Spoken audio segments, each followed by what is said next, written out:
이 시간에는 장막 짓기를 통해서 하나님을 알아가자는 제목으로 함께 은혜를 나누고자 합니다. 하나님께서는 이스라엘 백성들에게 왜 성막을 지으라고 명하십니까? 이는 영원히 이스라엘 백성들로부터 섬김을 받고 이스라엘의 하나님이 되시겠다고 하신 아브라함과의 맺은 할례 언약의 성취입니다. 내가 내 언약을 너와 네 대대 후손의 사이에 세워서 영원한 언약을 삼고 너와 네 후손의 하나님이 되리라. 내가 너와 네 후손에게 너희 우고하는 이 땅 곧 가나안 일경으로 주어 영원한 기업이 되게 하고 나는 그들의 하나님이 되리라는 언약의 성취입니다. 그런데 이스라엘 백성들 가운데 임재할 성막을 하나님께서 모세에게 하늘에 있는 장막을 보여주신 대로 하나님이 거하실 처소로 백성들로 짓게 하신 것입니다. 우리 히브리서 8장 5절 말씀을 보겠습니다. 시작. 그들이 섬기는 것은 하늘에 있는 것의 모형과 그림자라. 모세가 장막을 지으려 할 때에 지시하심을 얻은 것 같으니 이르시되 산과 모든 것을 산에서 네게 보이던 본을 따라 지으라 하셨느니라. 아멘. 여기 보니까 성막의 설계자는 누구예요? 하나님. 네, 하나님이십니다. 하나님께서는 모세에게 성막을 이루는 데 필요한 모든 재료와 또 성막의 구조에 대해서 일일이 말씀하셨어요. 모든 일체의 설계와 계획이 하나님에 의해서 마련된 것입니다. 그 어느 누구도 그 설계를 변경할 수가 없는 거예요. 그런데 실은 이스라엘 백성들에게 보여주신 이 성막은 예수 그리스도의 모형이요 곧 교회의 모형이라고 성경은 말씀하고 있습니다. 예수 그리스도는 교회의 머리요 교회는 예수님의 몸입니다. 요한복음 2장 19절로 21절 말씀 보겠습니다. 시작. 예수께서 대답하여 이르시되 너희가 이 성전을 헐라 내가 사흘 동안에 일으키리라. 21절 말씀. 시작. 그러나 예수는 성전된 자기 육체를 가리켜 말씀하신 것이라. 아멘. 현재 이 땅에 있는 교회는 예수님의 모형입니다. 물론 교회 이름만 붙었다고 다 예수님의 모형을 이루는 교회는 아니고 오직 예수님이 십자가에 흘리신 보배로운 피값으로 사신 교회이며 그런 교회의 머리를 예수 그리스도로 하는 영광스러운 교회를 말씀하고 있는 것입니다. 예수님은 인류의 구원을 위해서 하나님으로부터 주어진 유일한 선물입니다. 이 큰 구원은 하나님에 의해서 이미 설계되어진 겁니다.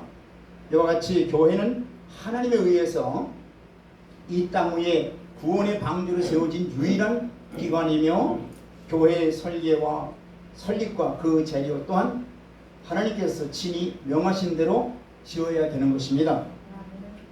그래서 성막의 설계를 절대 변경할 수는 없고 또한 재료도 절대 변경할 수 없는 겁니다.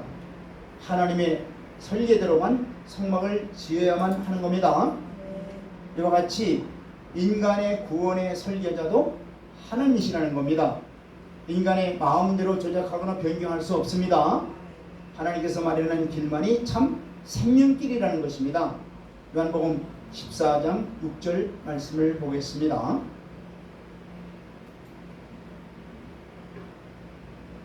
시작. 예수께서 이르시되 내가 곧 길이요 진리요 생명이니 나로 맘지 않고는 아버지께로 올 자가 없느니라. 아멘.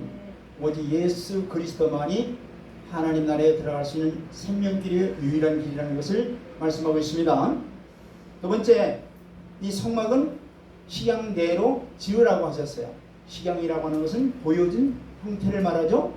그대로 보여준 대로 지으라고 말씀하시는 거예요. 그래서 신앙생활은 전적으로 하나님의 뜻에 따르는 생활이 되어야 된다는 말씀입니다. 조각목이 널판으로 다듬기가 어렵다고 해서 다른 나무로 대체할 수 없는 거예요. 또 해달 가죽이 너무 낡았으니까 낙타 가죽으로 대신할 수도 없는 거예요. 색깔도 절대로 다른 색으로 변경할 수 없는 거예요. 하나님은 보여주신 식양대로 지으라고 명령하시는 겁니다. 그래서 신앙은 인간의 형편에 따라서 조정될 수도 없고 성경의 말씀은 인간의 형편에 맞춰서 가감할 수도 없는 겁니다. 하나님의 말씀은 내 뜻이나 형편에 관계없이 하나님의 뜻을 이루는 역사의 수레바퀴와 같은 거예요. 하나님 말씀대로 지어져 나가는 겁니다. 내가 할 일을 다 못했다고 해서 해가 늦춰지는 것도 아니고 하나님의 심판이 볼이 되는 것도 아닙니다. 그러므로 내 형편에 맞추어서 성경을 변경하지 말고 오히려 나를 쳐서 성경 말씀에 겸손히 순종하라고 말씀하고 있습니다. 세 번째, 성막을 세울지니라 이렇게 명령하셨죠. 성막을 세울지니라. 자, 이것은 모세에게 주신 명령입니다. 하나님은 성막 설계도를 모세를 통해서 주셨어요. 또 성막을 지을 재료도 다 지정해 주셨어요. 기술자도 지정해 주셨어요. 재료의 마련하는 방법도 말씀해 주셨어요. 그러나 성막을 세워 주시지는 않았어요. 성막은 누가 세워야 되는 거예요? 네, 성막은 바로 우리가 세워야 되는 겁니다. 하나님은 구원의 계획을 하셨고 예수님은 구원을 위해서 십자가에 죽으심으로 구원을 이루셨고 성령님은 구원에 의해 구원받은 성도들을 보살피고 인도해 나가십니다. 우리는 예수 그리스도의 온전한 분량에 이르기까지 이르도록 힘써 노력하여 두렵고 떨리는 마음으로 성화되기까지 구원을 이루어 나가야 되는 것입니다. 나의 형편에 맞추지 말고 하나님의 계획에 맞춰서 나가기만 하면 우리가 성막을 이루기까지 필요한 모든 것에 대해서 능력을 주시고 인도하시고 가르쳐 주시면서 반드시 주 앞에 당당히 설 수 있는 길을 열어주시는 겁니다. 반드시 하나님이 그려주신 시간대로 설계대로 성막을 이루어 나가시기를 주님의 이름으로 축원드립니다. 빌립보서 2장 12절로 13절 말씀을 보겠습니다.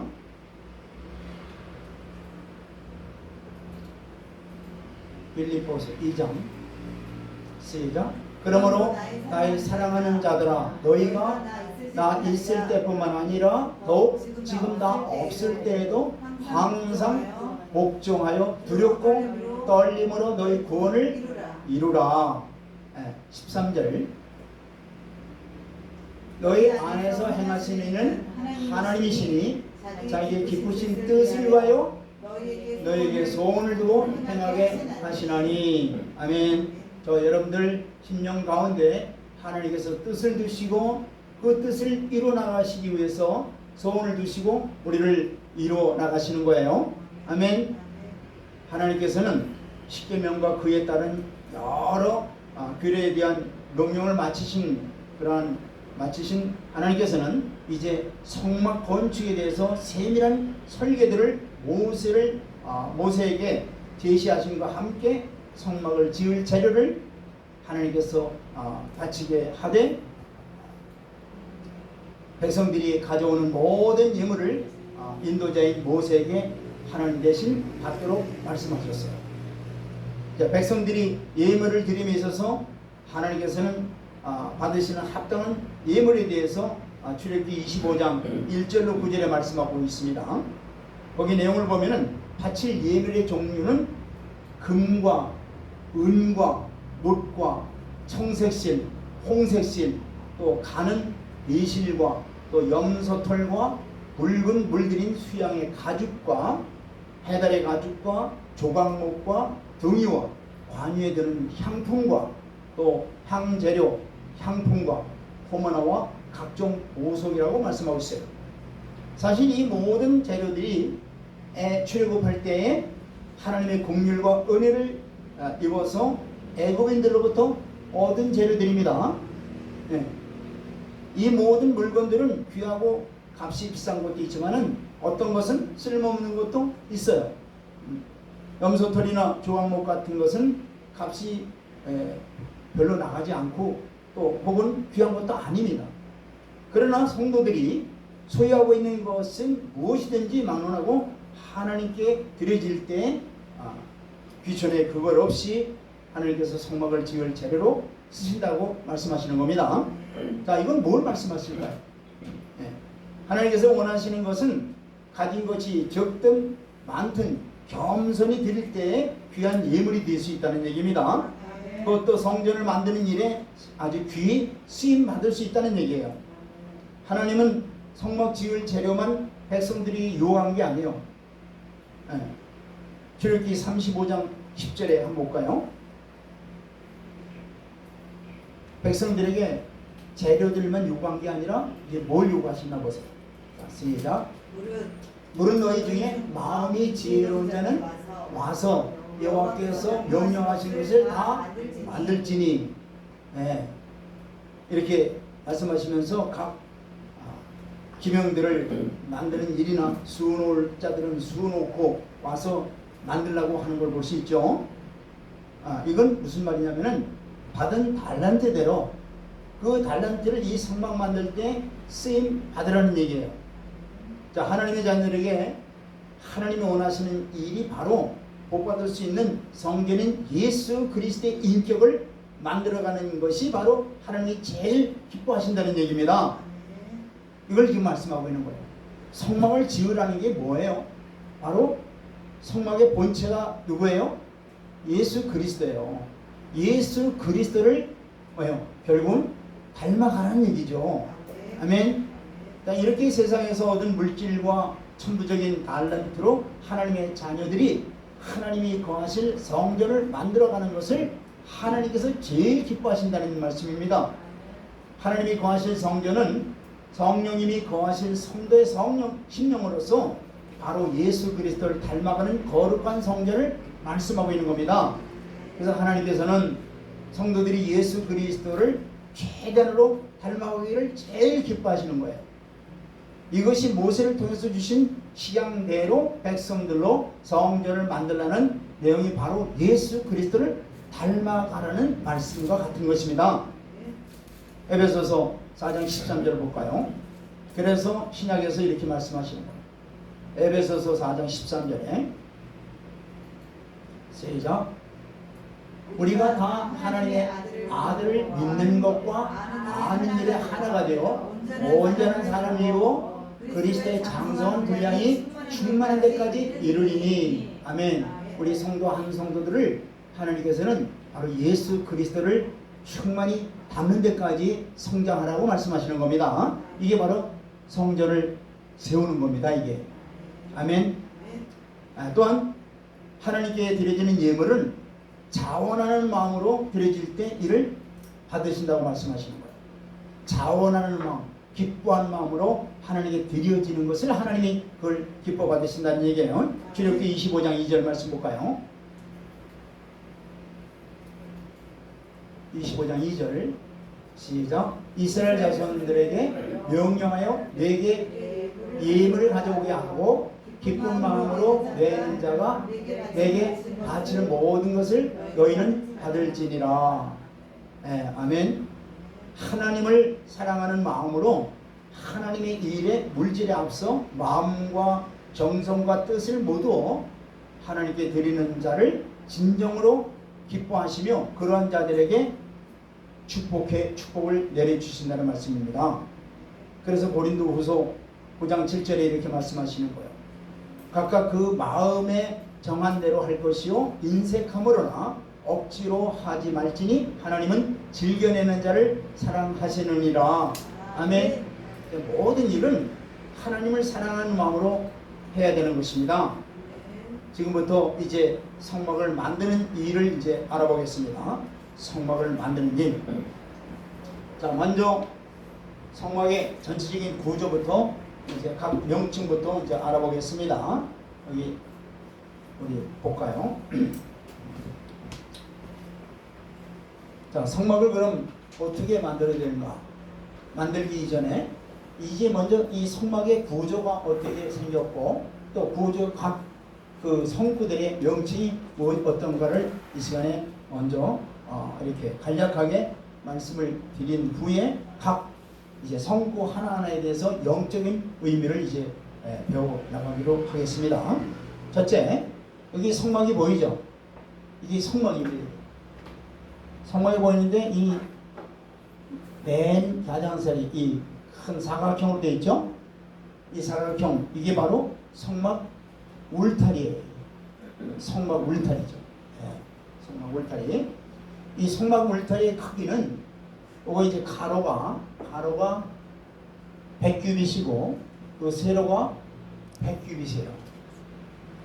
여기 이 규빗이라고 하는 건 뭐냐면은 이 팔꿈치부터 여기 가운데 손가락이죠. 거기까지 길이가 한 규빗입니다.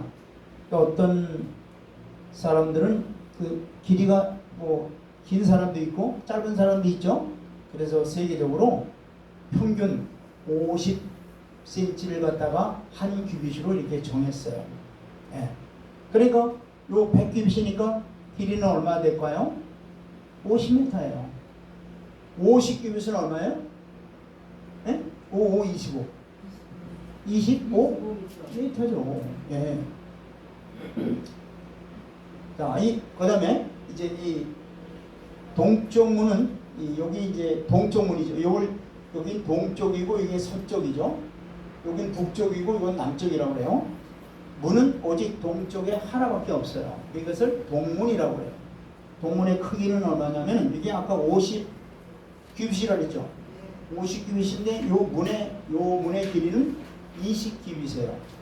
그러니까 요 15규빗을 빼놓고 20규빗을 가운데 놓고 이제 문을 만든 거예요. 이게. 그리고 요 울타리를 천으로 이렇게 치웠죠. 천. 요걸 세마포라고 해요. 세마포.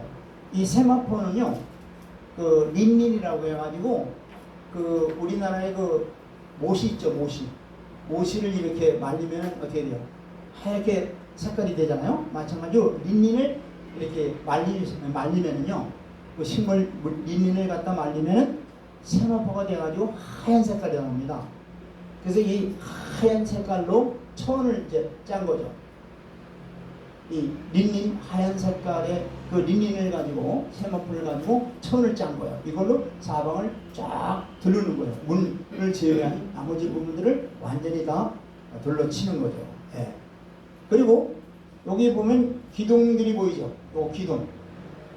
요 기둥들이 남쪽에 20개, 북쪽에 20개, 그 다음에 서쪽에 몇 개요?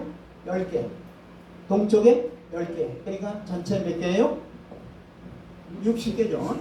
그죠? 네, 60개입니다. 60개.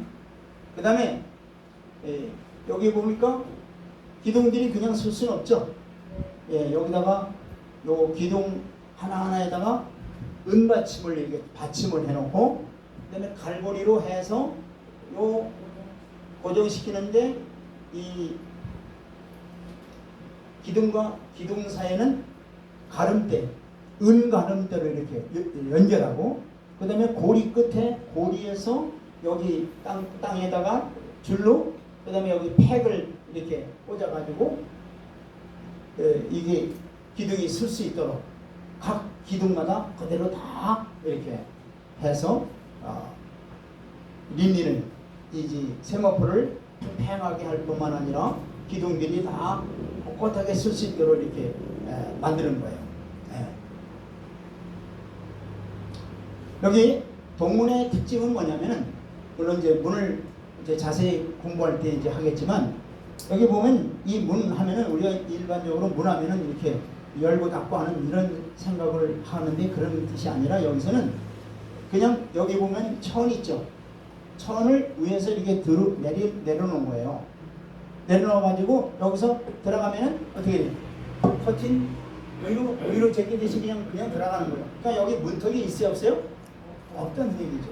네, 문턱이 없는 게 아주 특징이죠. 그러니까 커튼만 그냥 밀고 들어가면은 그냥 들어갈 수 있는, 자유를 들어갈 수 있는 그런 문으로 되어 있다는 거죠. 네. 네. 그 다음에 이제 외곽은 전부 다 이렇게 이제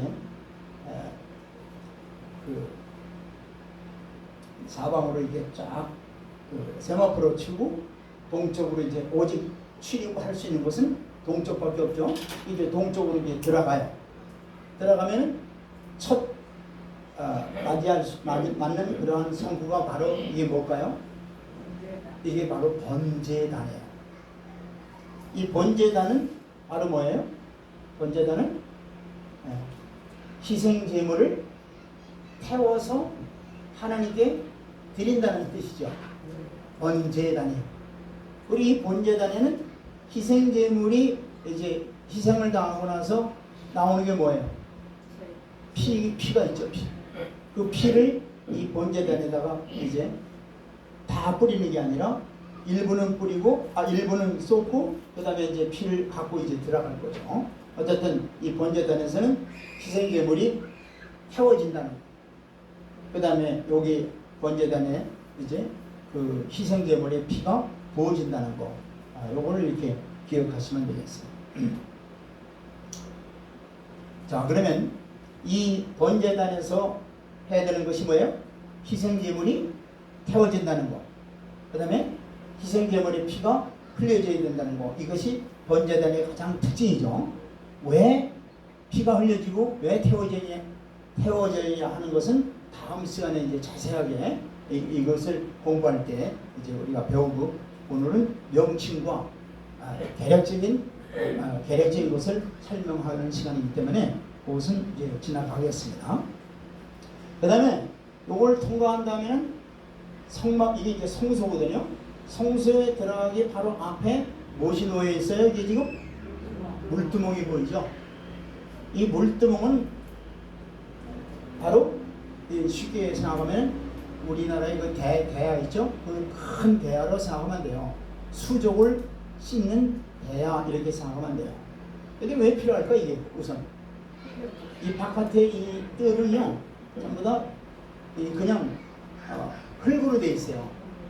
그리고 여기서 봉사하는 제사장들은 다 신발을 신지 않습니다. 맨발로 다녀요. 그러다 보니까 자동적으로 뭐예요? 자연적으로 희생제물을 잡을 때 뭐 피도 틀 수 있고 또 먼지, 흙 이런 게 다 묻죠. 그러니까 여기서 어떻게 돼요? 자기를 점검해야 돼요. 그래서 먼지 이런 걸 다 여기서 피 같은 것도 다 여기서 다 깨끗하게 씻어야 돼요. 그리고 이제 들어가는 거예요. 성소로. 만약에 그렇지 않다면 죽임을 당한다고 말씀하고 있는 거예요. 왜 그럴까? 그것도 역시 영적인 의미는 다음 시간에 우리가 배우기도 하고 반드시 수족을 씻고 이제 들어가는데 들어갈 때 뭘 갖고 들어가요? 제사장들이 희생제물의 피를 양푼에 담아가지고 들어가는 거예요. 들어가는데 이제 들어갈 때 역시 또 문이 또 있죠? 이 문도 마찬가지로 이게 드레이퍼리라고 해가지고 그냥 천으로 돼 있어요. 천으로 돼 있어가지고 어떻게 돼요? 그냥 천인데 여기 지금 위에 자색으로 돼 있죠. 사실은 자색 요 하나만 있는 게 아니라 세 겹으로 돼 있습니다. 세 겹으로 세 겹. 염소털, 그죠? 염소 가죽, 그 다음에 해달의 가죽 해가지고 이 셋이 여기까지만 그렸는데 이게 다 완전히 덮습니다. 완전히 이 성소와 지성소 이것을 완전히 다 덮어요. 완전히 덮어요. 덮으니까 어떻게 돼요? 일로 들어가면 어떻게 돼요? 들어가면 깜깜하죠. 이 지금 성막의 특징은 뭐냐면 거기는 의자가 없어요. 또 창문도 없어요. 깜깜한데 그러면 그 깜깜한 곳에 빛을 비치기 위해서 뭐가 필요할까요? 이게 바로 등대거든요. 들어가서 왼쪽에 등대가 있어요. 근데 이 등대도 역시 금으로 만들었다고 해서 금등대라고 표현하는 거예요. 금등대. 그러니까 여기 촛불이 지금 뭐예요? 7개나 있죠. 7개. 7개 불을 쫙 비치는 거죠. 그리고 오른쪽에는 여기 안 보이지만 이건 뭐예요? 금 떡상이에요. 금 떡상이 그 위에 떡이 실제 떡이 몇 개가 놓여있죠 여기에? 2줄로. 한 줄에 몇 개? 6개. 예, 6개씩. 6개씩. 그러니까 12개가 놓여있는 거예요. 예, 그건 이스라엘의 12지파를 상징하고 있는 거죠. 예, 떡상이에요. 그 떡이 실제로 있고. 그 다음에 이제 가운데 여기 금 향단에 이제 소위 향을 피우면은 향이 올라가죠. 그건 이제 기도를 상징하고 있는 거예요. 하나님께 기도를 올리는 거. 이게 금 향단에서 여기 향단에 향을 피우면 향이 올라가서 이제 소위 기도가 하나님께 상달된다. 요것을 의미하는 거예요. 그리고 요 가운데 지금 여기가 성소고 그다음에 뒤가 지성소예요. 그런데 요 크기는 어떻게 되냐면은 요 지성소의 가로는 10규빗이에요. 그 다음에 세로는 10규빗이에요. 그 다음에 높이가 있죠. 10규빗이에요. 요거이 바로 지성소는 하나님이 임재한다고 이렇게 우리가 말하고 있죠. 그래서 하나님의 임재하는 것은 완전히 큐빅이라니 큐빅.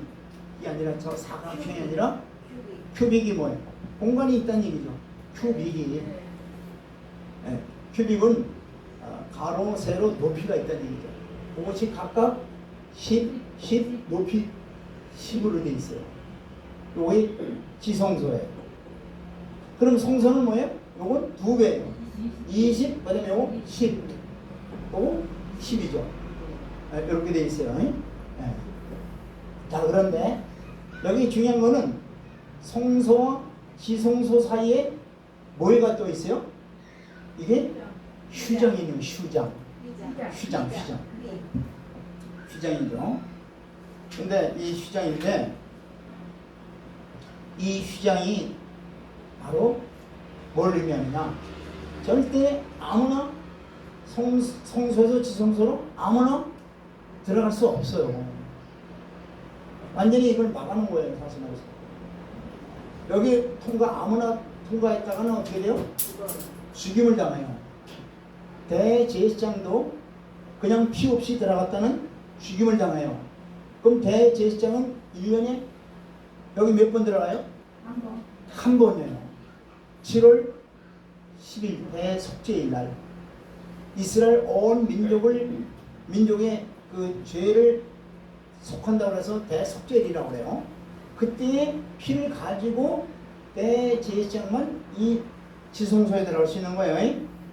들어가기 전에 요 휘장에다가 뭘 하느냐? 피를 7번 뿌려요. 여기다 뿌리는 거 피를 7번. 그럼 7번 뿌리면 어떻게 돼요? 완전히 죄가 뭐예요? 죄가 사함을 받는 거예요. 여기서 죄 용서를 받는 거예요. 그리고 이제 이 휘장으로 이제 들어가는데 휘장을 이제 젖히고 들어가는데 지성소로 들어가죠. 지성소로 들어가가지고 이제 그 지성소 안에는 성구가 뭐 있어요? 법궤가 있죠. 법궤. 그 법궤가 있는데 그 법궤 위에는 두 그룹이 날개를 이렇게 피면서 시은자 또는 속죄소를 바라보면서 이렇게 두 그룹이 날개를 피고 그 속죄소를 바라보고 있죠. 그 속죄소에 역시 대제사장이 7번 피를 뿌려요. 그때서야 이스라엘의 온 죄가 어떻게 돼요? 용서를 받는 거예요. 그래서 그것을 지성소, 그것을 속죄소, 시은좌라고 부르는 거예요. 죄가 속함을 받는 곳, 하나님의 은혜가 임하는 곳, 하나님의 은혜의 보좌 앞에 담대히 나간다고 히브리서에 말씀하고 있죠. 바로 그거예요. 피로 인해서 죄가 용서를 받고 피로 인해서 속죄가 되고, 그죠? 은혜가 임하고, 할렐루야. 네. 이게 지성소에서 이루어지는 거예요. 바로 그게. 그리고 법궤 안에는 무엇이 있어요? 법궤 안에는 네. 첫째 제일 중요한 법궤니까 뭐 있어요? 네.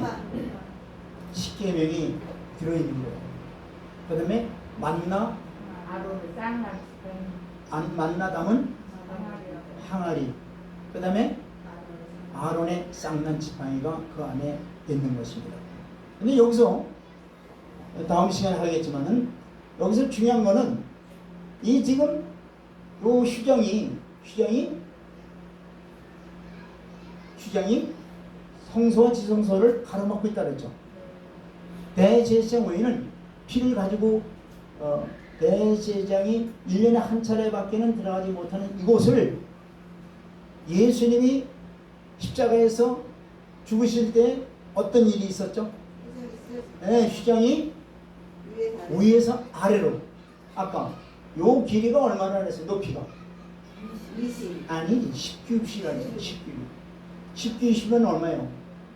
네? 10규빗이면 얼마예요? 5m죠.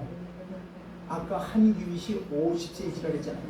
그러니까 5m인데 지금 이 휘장의 두께가 얼마나 되느냐? 거의 5cm나 돼요. 그리고 이것을 실로 꽈서 했으니까 일반 천이 아니고 완전히 꼰 그 천인데 그것이 위에서부터 아래로 찢겨졌다는 것은 인간이 거기 가서 칼로도 위에서 할 수도 없고 밑에서 찢었다면 혹시 모르지만은 위에서 아래로 찢겼다는 것은 이건 하나님의 어디에요? 초자연적인 기적의 역사죠. 아멘.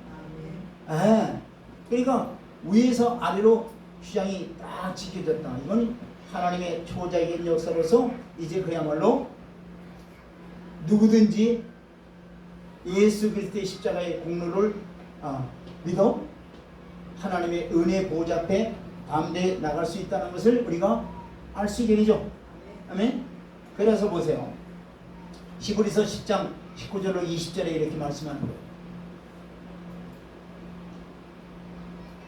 시작. 시작.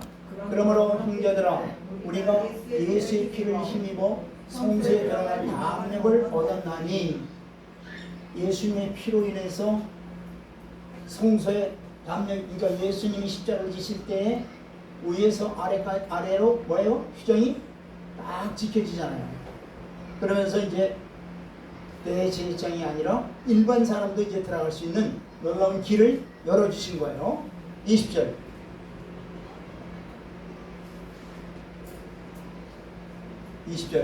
시작. 그 길은 우리를 위하여 휘장 가운데 열어놓으신 새로운 산 길이요 휘장은 곧 우리의 육체니라. 예수님 십자가에서 죽으심으로 말미암아 어떻게 돼요? 이 길이 쫙 휘장이 찢기면서 생명의 길이 열려진 거죠. 할렐루야. 자, 그리고 이제 전체를 한번 보세요. 전체를 보면은 이것이 이 높이가 그 기둥의 높이가 아까 5규빗이라 그랬죠. 5규빗이면 얼마예요? 2.5 25니까 2.5m. 2.5. 그죠? 그러니까 2m 50이잖아요. 그 다음에 이 안에 있는 성소의 높이는 얼마예요? 성소의 높이는? 이거 10이니까 5m죠. 그러면 가만히 보세요. 이 바깥에서 지금 이 안에 것을 볼 수 있어요, 없어요? 있어요. 2m 50cm 되는 사람이 있어요? 없죠? 지붕. 예, 그러니까 어떻게 보이겠어요? 바깥에서 이 지금 성막을 볼 때 어떻게 보이겠어요? 위에 지붕. 예, 이건 보이겠죠. 세마포는 보이잖아요. 그 다음에 꼭대기에 아까 해달의 가죽밖에 안 보이죠. 자, 그러면 보세요. 겉에서 보기에는 세상 사람들이나 겉에서 보기에는 이게 아무것도 아닌 것처럼 보여요. 허술한 그냥 어떤 운먹집 같아 보이죠. 아무것도 그야말로 저기서 멀리서 보면 이게 뭐에 도대체 무슨 거북이가 기어다니는 것처럼 보이기도 하고, 에? 아무 뭐 그냥 흠모할 만한 것도 없고 아무 무슨 뭐 매력적인 것이 하나도 없잖아요. 근데 그 안으로 들어가면 갈수록 어떻게 돼요? 이 안에 지금 이 안에 들어가면 이 전부 다 이 안에 뭐예요? 전부 다 금으로 그냥 금으로 다 되는 거예요. 완전. 이게 황금의 집이라고 하죠. 어쨌든 이 안에는 엄청난 지금 역사가 이루어지는 거예요. 하나님이 인자하시면서. 그럼 바깥에서 볼 때는 별거 아무것도 아니고 정말 하나의 그 무슨 뭐 장난감 같기도 하고 무슨 뭐 참 하여튼 보기에 아무 좀 매력적인 게 하나도 없잖아요. 그런데 문제는 중요한 거는 이러한 별별 없는 것처럼 보이지만은 온 세상을 창조하신 창조주 하나님이 이 안에 거하신다는 거예요. 할렐루야. 그 하나님이 맨 마지막 때에 바깥에서 볼 적에는 별거 아무것도 아닌데 모든 인간들이 결국은 그 하나님의 심판 앞에 다 서게 된다는 얘기예요.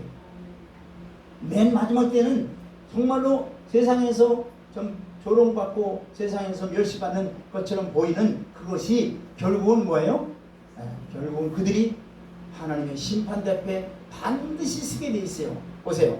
고린도후서 5장 10절 말씀 보겠습니다. 자, 시작.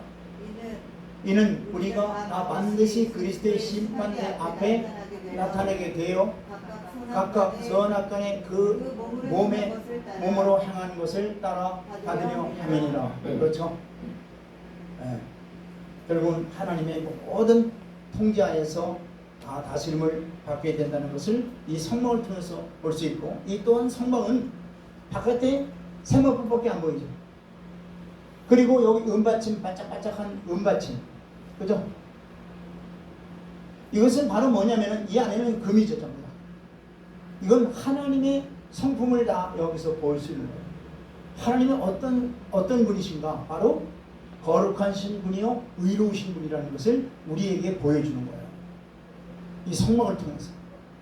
자, 그러면 우리 또한 이 성막을 닮아가야 되는, 성막을 우리 안에 이제 심어야 될, 성전을 만들어가는 우리는 또한 어떻게 돼요? 하나님의 성품인 거룩함과 의로움을 우리가 지내야 되고 닮아가야 되는 거예요. 할렐루야. 아멘.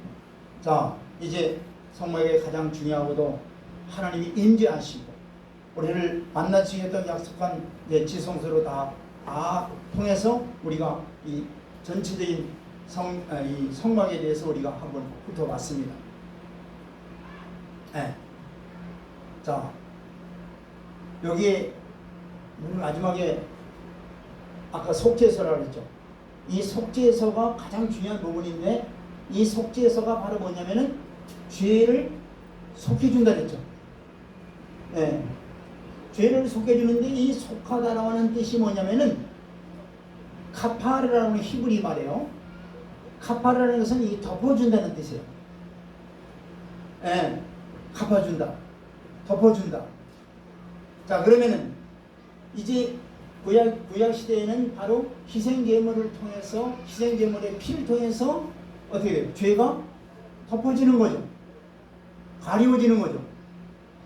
그러나 이제 그런 걸로 해서 이제 구약 시대에는 다 죄를 용서를 받게 되는 것이고, 신약 시대 와서는 이제 그렇게 구약 시대는 카파르로 죄들을 갖다가 덮어주고 가려주고 했던 그것이 일시적이고 또 반복적인 것이 이제 신약에 와서는 예수님이 십자가를 지심으로 인해서 온전히 영원히 이제 속죄가 된 거죠. 할렐루야.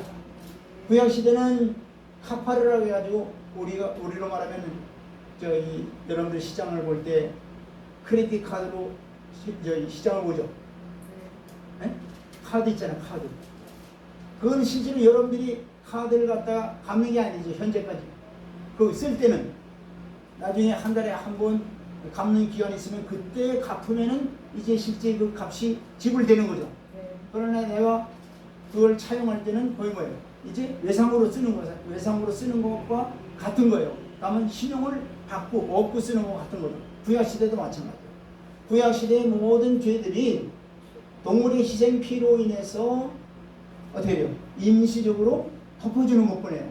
그런데 신약에 와서 예수님이 십자가에서 피를 단번에 흘려주심으로 말미암아 어떻게 돼요? 영원히, 그죠? 온전히 우리의 죄를 이제 덮어주는 게 아니라 씻겨주시는 놀라운 은혜를 우리가 받게 되는 거예요. 할렐루야. 아멘. 네, 구속의 은혜를 우리가 받게 되는 거예요. 그러니까 예수님의 십자가의 구속은 영원한 것이며 완전한 것이죠. 그걸 믿는 자들에게 하나님께서 우리를 인쳐주시고 성령으로 인쳐주시고 우리를 의롭다 칭함을 받게 줄 뿐만 아니라 의로운 자가 되는 것입니다. 아멘. 그래서 이 성막을 통해서 놀라운 하나님께서 우리에게 구속해 주시는 그 은혜를 우리가 볼 수 있게 되며, 또한 이제 다음 시간부터는 이 성막의 성구 하나를 통해서 영적으로 우리에게 실제 무엇을 우리에게 가르쳐 주시려고 하는가, 그것을 다음 시간에 영적인 부분 하나하나를 이제 그리스도와 관계해서 우리의 믿음과 관계해서 이제 하나하나 배워 나가는 시간을 갖겠습니다. 다 같이 기도드리겠습니다. 이 성막을 만들어가는 시간을 통해서 하나님의 영이 임재한 성전된 우리를 더욱 예수 그리스도를 닮아가는 신앙이 되게 하여 주옵소서. 그리하여 우리의 삶이 살아 움직이는 성전된 삶이 되게 하여 주시옵소서. 예수 그리스도의 이름으로 기도드리옵나이다. 아멘.